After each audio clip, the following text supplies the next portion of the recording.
התאריך אוקטובר 28, 1997, הניצול אלימלך גלילי, שמו מבית אבא זילברשטיין סלצקה בתקופה מסוימת, שמי המראיין ראובן בן שחר, עפולה, ישראל.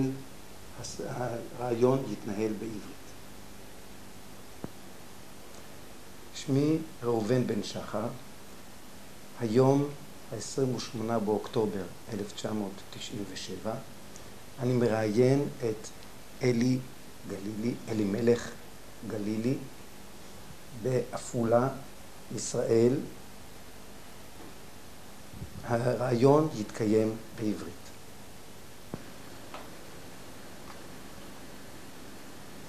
ערב טוב, אלי. אנחנו יושבים היום בעפולה, 1997, ואני מראיין אותך על עברך. הייתי רוצה שתספר לי את שמך ומאיפה אתה בא. כן, שמי אלימלך גלילי בעברית. שם הקודם שלי היה מקס זילברשטיין עד 35. ב-35 בגרמניה יצאו החוקים על נירנברג, וכמובן שאבא ואמא היו נישואים ברבנות. זה לא היה תקף בשביל הגרמנים, אז הייתי צריך להחליף את השם שלי זילברשטיין לשם של אמא שלי, זה צמסקה, שאמא שלי היא מפולוניה ואבא מגרמניה. ומאז אז נקראתי עד סוף המלחמה מקס צמסקה. ומה מיוחד בזצמסקה שהזכרת? זצמסקה זה שם בדרך כלל לבחורות, נקבה, שלגברים קוראים זצמסקי, אבל אני לא ידעתי את זה אז נקראתי זצמסקה, גם בתעודת זהות בגרמניה, גם במחנה ריכוז, תמיד זצמסקה. עד שגיליתי שקוראים לזה בעצם זצמסקי. איפה נולדת? נולדתי בגרמניה בדויסבורג. זה בריינלנד, אבל גרתי במנהיים ולמדתי בפרנקפורט. מתי נולדת? ב-7 1923. והיכן בדיוק? האם אתה זוכר את המקום שנולדת? לא, הייתי ילד קטן. היית ילד. מתי עברתם? למנהיים. למנהיים. שהייתי בגיל 2-3. ואיך אתה יודע שנולדת שם? כתוב בתעודות שלי, אבל גם אמא וגם אבא סיפרו לי ואחותי. גם אחותי נולדה שם, אחותי הגדולה שנספה באושוויץ. איפה גרתם במנהיים? R724, שמנהיים בנויה כמו העיר ניו יורק. יש הכל ריבועים. עיר נניח A1, A2, A3, וכל A זה רחוב אחת, זה ריבוע אחד. וככה גרנו. ואתה גרת R724. ואתה זוכר את הבית? כן, את הבית אני זוכר. מה מיוחד בבית שאתה גרת בו? בית רגיל, 3 קומות. 3 קומות. כן. כמה חדרים היו לכם? לנו היה 4 חדרים. כן. מי גר בבית שלכם במנהיים? לא זוכר את השכנים. לא, אני לא מדבר על השכנים, אני מדבר על הבית שלנו. מי היו בבית? אבא, אמא, אחותי אוטיליה, אחותי רות, ואני הבן היחיד. הייתי רוצה שתזכיר את שמות ההורים בשמם המלא. אמא הייתה, קראו לה בגרמניה מריה, אבל זה מיריam. ואבא היה יוסף. בשביל זה הבן שלי הבכור קוראים לו גם כן יוסף. ואחותי האוטיליה הגדולה, אחותי הקטנה רות, ואני מקס. ומה הייתה הפרנסה של ההורים? היו סוחרים. במה? בכל כלי דבר, בכלי מיטות, בהרבה דברים. מה שהביא פרנסה. היה להם איזה חנות? לא, הם נסעו עם אוטו, היה להם אוטו, ונסעו לחקלאים העיקר. מחוץ לכפרים. מה זאת אומרת? אולי תפרט. כמו שקוראים באנגלית פדלה. כן. סוחר שנוסע, כמו שהיה מקובל בגרמניה. כן, והיה נוסע לכפרים, תפרט, מה... נסעו לכפרים ומכרו את הסחורה שלהם לחקלאים העיקר, לערים קטנות וכפרים קטנות, לחקלאים העיקר. והפרנסה הייתה... הייתה טובה מאוד. היה פרנסה טובה. עד שהיטלר בא היה טוב מאוד. כן. ואיפה אתה למדת? במנהיים. למדתי בבית ספר הגרמני, בבית ספר יסוד, אבל בשנת 33-4... אני עוד לפני זה, אולי על בית הספר היסודי. אתה זוכר את בית הספר היסודי? לא הרבה, לא הרבה. מה אתה זוכר? זוכר שלמדתי בבית ספר, למדתי עם גויים נוצרים. זה היה רחוק מהבית? לא, לא, לא, לא. הלכתי ברגל, הלכנו ברגל, כן. לא היה רחוק, זה היה באיזה, נדמה לי באי או משהו, היה פולקשולה, זה נקרא פולקשולה, כן. בית ספר יסוד. אתה זוכר את שמות המורים מכיתות נמוכות? לא, לא. לא. לא. האם אתה זוכר חברים מהתקופה של בית ספר יסודי? לא. אף אחד. אף אחד. כנראה, אני לא יודע למה אני לא זוכר. כנראה שהייתה לי אחר כך תקופה כל כך קשה, שכל זה נעלם לי. הכל נעלם לי. לא נשאר לי שכל לשום דבר. אני זוכר שהלכתי עם אחותי הקטנה, הלכנו לפארק ושיחקנו עם ילדים, כן, אבל רוב הזמן היינו בינינו בעצמנו. אתה הזכרת את אחותך הקטנה.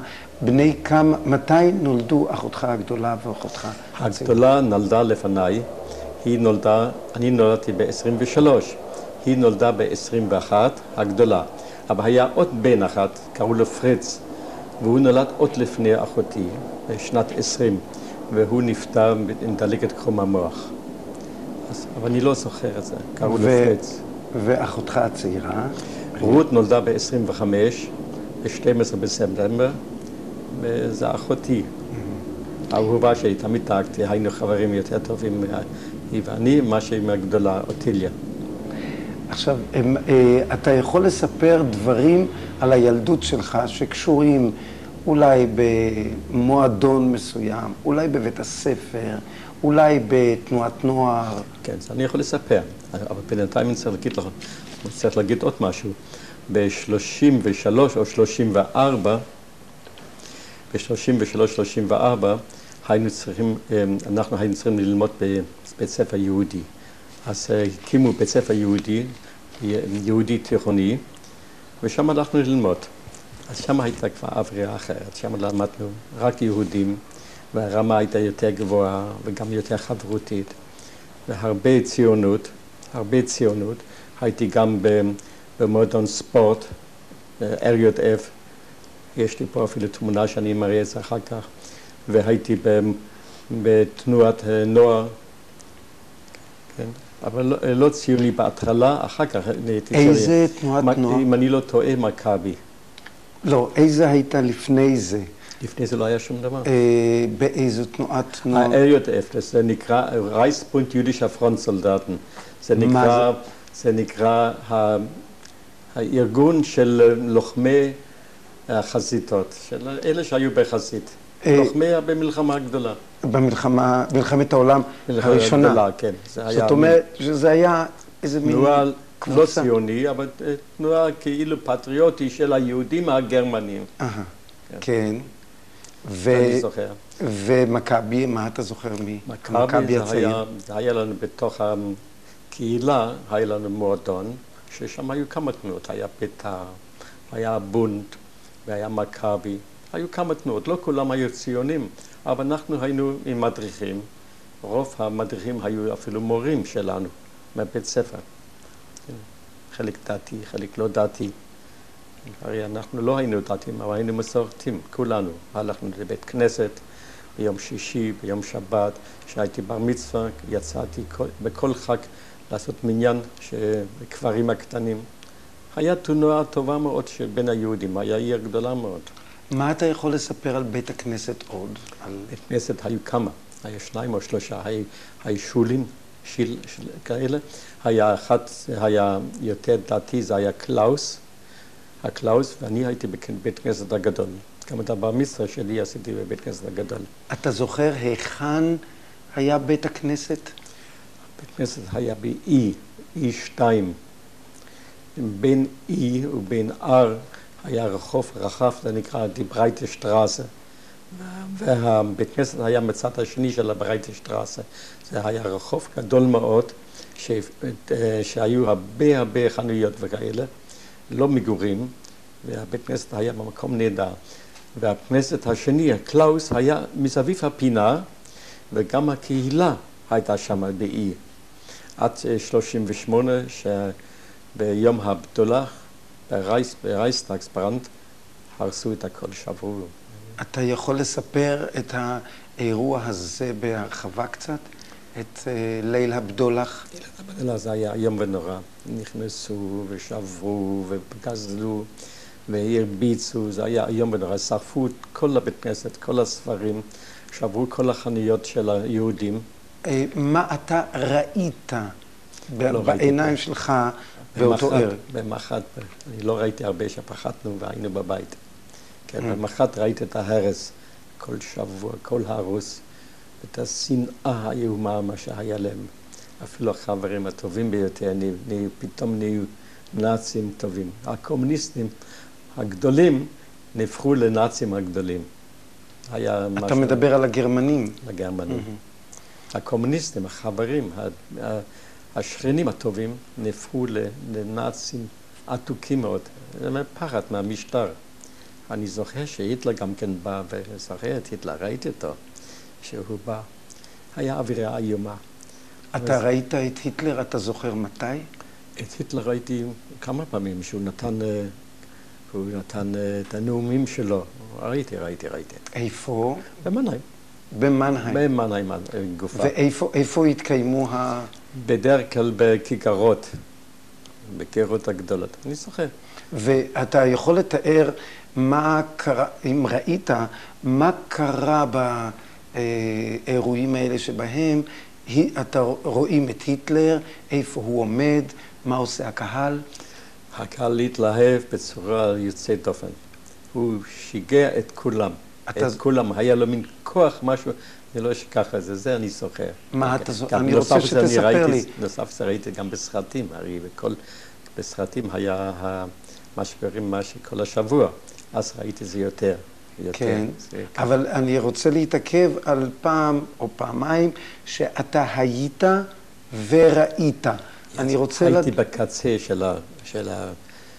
של הקהל, שאני פחדתי, כן. לא נראיתי כיהודי, ראיתי ילד, כן. כן. ונולדתי כאן. היית ילד בן 10, 12, 13, 14, אחר כך כבר הפסקתי ללכת, שאני זוכר שקנו לי מגפיים, כמו שזה נקרא מוטורת שוע, והגרמנים הלכו עם זה, זה לא מגפיים סגורות, אלא עם שחוך שסוגרים אותם, ויום אחד הורידו לי את המגפיים מהרגליים שלי, שאמר, אתה יהודי, אסור לך ללכת, זה אני זוכר, באתי הביתה יחפה, הורידו לי את הנעליים על הרחוב, כן. ככה הייתה השנאה. לנו גם היה אסור לשבת בפארק, הרי היה כתוב על הספסלים, יהודים וכלבים אסור, כניסות יהודים וכלבים אסור להיכנס, בכל מקום זה היה כתוב. בסביבה הקרובה היה לי חברים, היו לי שכנים, כן, לא הרגשנו, אבל בחיים היה יום ונורא, היה דיכאון, היה שחור בעיניים. וכל זה אתה יכול לציין משנת 33? לא. הרדיפות התחילו יותר מאוחר, בשנת 35, 36, 37. 33 במנהיים לא היה נורא. נוסף לזה, אני גם הייתי, איזו שנה הייתי בדנציג. אבא שלי נסע איתי לדנציג, רק אני ואבא, ושם הלכתי לגימנזיום, ולא הרגשתי את השנאה כל כך. כשחזרנו משם, היה איום ונורא. אתה יכול לספר לי קצת על הלימודים בתיכון? אתה למדת? הלימודים היו נהדרים שם. הרמה בלימודים היה משהו, כן. גבוהה. גבוהה מאוד. נוסף לזה גם למדנו יהדות, וזה היה כבר מגמה יותר ציונית. איפה למדת בתיכון? באיזה תיכון למדת? של היהודי, רק בית ספר אחת היה. בית הספר היהודי במנהיים? יהודי היחידי במנהיים, כמה כיתות. לא היו כמה בתי ספר. באיזה מקום היה בית הספר הזה? זה היה על יד, זה היה על יד בית כנסת הגדול, אבל יותר ימין, אני זוכר, זה היה איזה בית ספר, אני לא זוכר איזה טוב. אני חושב בלואיזנשטאט, משהו כזה. השמות קצת, אני, תגיד את האמת, אני דחיתי קצת הזיכרונות בשנים האחרונות, אני לא יודע למה. עכשיו זה צופף בחזרה, ואני לא רציתי להיזכר בזה. לא היו לי זמנים טובים, לא רציתי להיזכר בזה. מה לפי דעתך היו הזמנים הלא טובים האלה? על מה... קשה להסביר את זה, אבל זה היה אפלה, דיכאון, שחור. היה פחד תמידי, לא בדיבורים, לא בשכנים. השכנים פחדו לדבר איתנו. הכל בתוכנו, רק יהודים בינינו יהודים. אפילו ספורט עשינו לבד, כן? הכל היה רק בינינו. עיר גדולה מאוד, כמו שאני אומר. ב-38 הלכתי ללמוד, חיפשתי מקצוע, שהיה לי שתי אפשרויות, או לעלות לארץ, לפלסטינה, או לאוסטרליה. אבל בשני המקרים הייתי צריך להיות בעל מקצוע. בשביל לצאת מגרמניה הייתי צריך להיות בעל מקצוע. אז החלטתי, קודם רציתי ללמוד גננות. זה היה בבית הקברות שלנו, אבל לא היה מקום. אחר כך היה לי אפשרות ללמוד או נגרות או מזכירות. זה מה שלימדו אצלנו, זה היה בית ספר מיוחד, בית ספר יהודי, שנקרא Anlernwerkstätte. בית ספר שלומדים אותך להיות בעל מקצוע. ושם ב-38 אספתי את הבית ספר.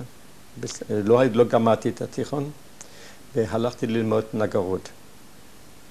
עד שהקריסטלנך, אז באו, שברו לנו את הבית ספר, והרסו את הכל, ולא יכולתי ללמוד. אבל המשכתי אחר כך בפרנקפורט, באותו Anlernwerkstätte, אבל לפרנקפורט. הלכתי לאינטרנט, ושם גרתי וחייתי ולמדתי.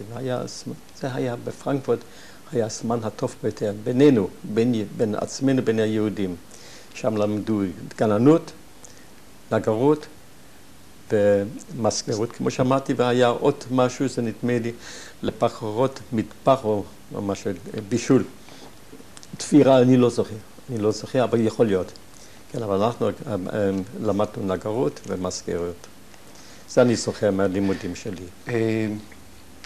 ואתה יכול לספר לנו עוד איזה שהם דברים על המשפחה תוך כדי החיים לאורך משנת... כן, המשפחה שלי היה משפיע ענק. כשאבא לקח אותי לדנציג, הוא לקח את המטפלת של הילדים שלנו, הוא נסע איתה. ואני זוכר את השם. הייתה לכם מטפלת לילדים? כן. כן. אני זוכר את השם שלה, זה היה אידה פרייטג.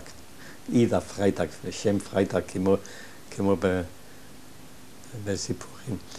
ואני זוכר שהלכתי שם בגימנסיה, אמא לא הייתה, האחיות גם לא היו, ויום אחד הלכתי לטייל על הרחוב, פגשתי מכר ממנהיים, מה אתה מחפש פה? הוא שואל. אז אמרתי, אני פה עם אידה ואבא. הוא חזר למנהיים, סיפר זה לאמא, היא באה, לקחה אותי, ואמא התגרשה מאבא. זה היה אחת הסיבות שהתגרשה מאבא, ואז התחילו הזמנים עוד יותר קשים. ממה התפרנסה אמא? זה מה שאני רוצה לספר. אמא, לא היה לה ברירה, היא גם התחילה ללכת במשרה.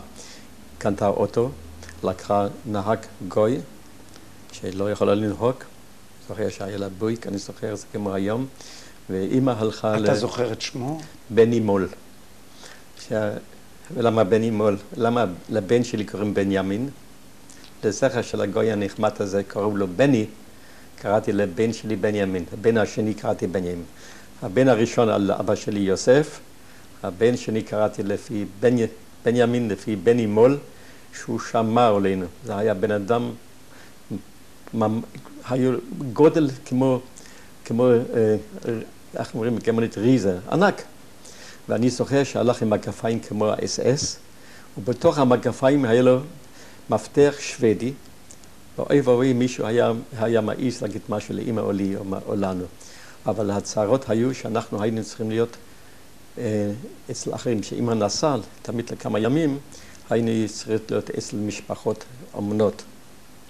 בהתחלה זה היה גויים, אחר כך אני הלכתי לאינטרנט יהודי במנהיים, ואחותי היא הלכה לדרמשטט, גם בבית ספר אינטרנט כזה.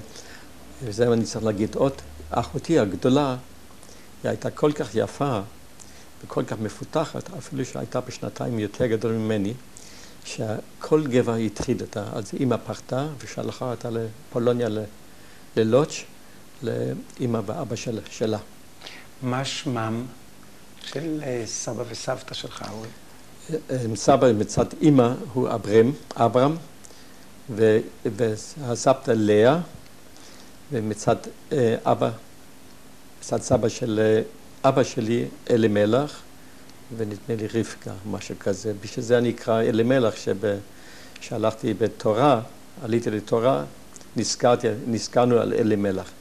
אבל את האמת, אם הייתי יודע שזה הסבא, שזה אבא מאבא, הייתי לוקח את השם של אבא של אמא שלי. שהיה לי קצת כיף נגד אבא שלי. היה לי קצת כעס, להגיד האמת, שבן הולך תמיד עם אמא שלו, ואמא הייתה מסכנה. כן. עוד, אם יש לך עוד איזה שהם דברים שהיית כן, רוצה... עכשיו אמא התרדנה עוד פעם, והתרדנה עם עוד פעם יוסף אחת, קראו לו המלט. בן אדם שנולד בפאדרבורן בגרמניה, התרדנה אותו, והשם של אמא היה המלט, ואני אמרתי את השם של אמא שלי, בן אדם נחמד מאוד, חבר.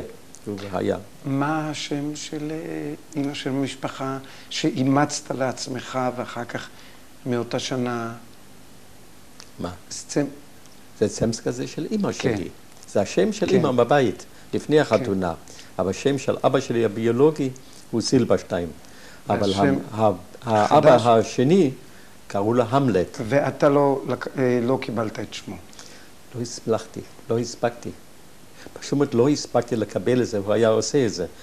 כשאני חיפשתי עכשיו את הפספורט, אני שמתי באיזה מקום, אמא שלי, יש את הפספורט, הרייזפס, דויטשה רייזפס, המלט.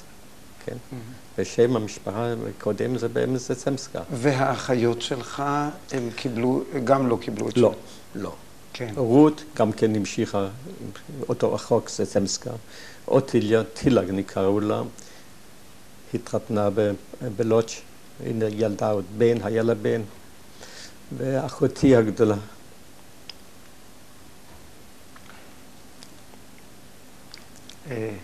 אתה רוצה לשתות משהו? אוקיי.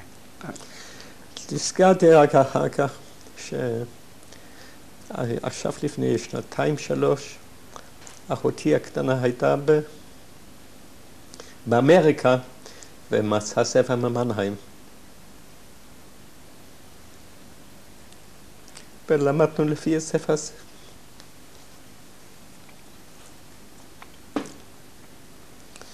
צריך להרגע. אחותי הגדולה היה בגטו לודג' ואחר כך שלחו אותה לטרזינשטט. ולפי הספר הזה למדנו שהיא נשלחה ב-44 לאושוויץ. ב-44, בסוף המלחמה כמעט. זה אני זוכר. מה שקראנו.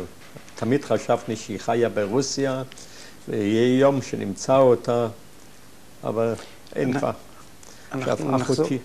אנחנו עוד נחזור לקטע הזה. הייתי רוצה שתספר לי עוד על בני... בני מול? מול. כן, טוב, שבאו החוקים של נירנברג, היה קצת מסוכן, אבל אמא עבדה עם בני. אחר כך הכיר את יוזף המלט, אז בני יצא מהתמונה שלנו, הוא בן אדם נחמד מאוד, אני אזכור אותו עד סוף ימיי. ויוזף המלט עשה עם אמא אותו דבר, הם נסעו יחד, עשו. אני זוכר.